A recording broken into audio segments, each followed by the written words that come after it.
my name is Warren, and I'm a third grade student in the Department of Foreign Language and Literature. Today, I'm going to give you a speech about the topic, my date with English. Although I majored in English, I was actually not good at English when I was a child, and I have never been to America, not to mention Europe. So, you may question why I choose to study in this department, and this is the story I want to tell about, which starts with English and ends with English. When I was a student in elementary school, my English teacher made me dislike English because he always gave me a lot of homework. However, English was like some kind of alien code that I had to spend a lot of time trying hard to decipher. But still I couldn't understand even one word.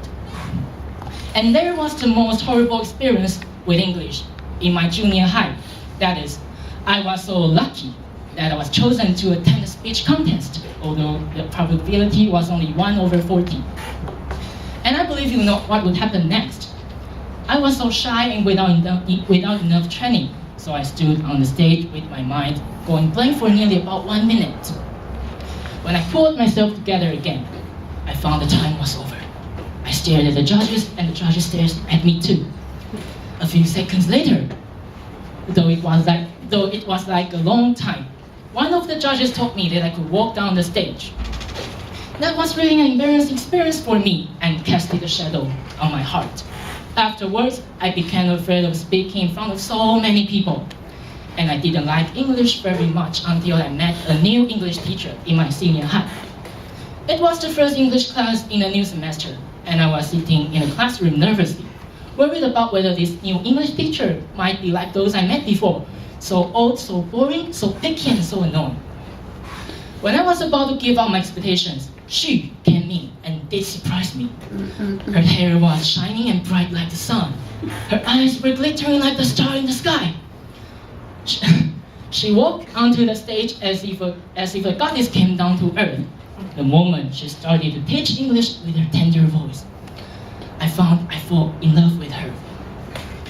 From then on, I devoted myself to English completely, and I worked really hard in order to catch her eye. However, I found I couldn't shorten the distance between her and me, although I always got the highest grades in English. Thus, in the end of the semester, I told her that I wanted to major in English, and she replied with her encouraging and tender voice, "I believe you can do it."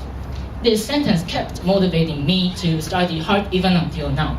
At the times, I liked English as much as I like my English teacher, and I dated English teacher as I dated English as if I dated my English teacher, though spiritually. For me, English teacher was like my Mrs. Right, though it sounds ridiculous to you, I know. In fact, after I got into this department, I once went back to thank her. On that day, I stood next to her in her office, and slowly I said, "Hi, Miss Chen. I was one of your students. Do you remember me? I want to thank you for your teaching and helping me to get into this department." In the next few seconds, I was really excited about what she was going to say. Then she turned around and looked at me, however, with a confused expression and an embarrassing smile on her face, saying, "Excuse me, I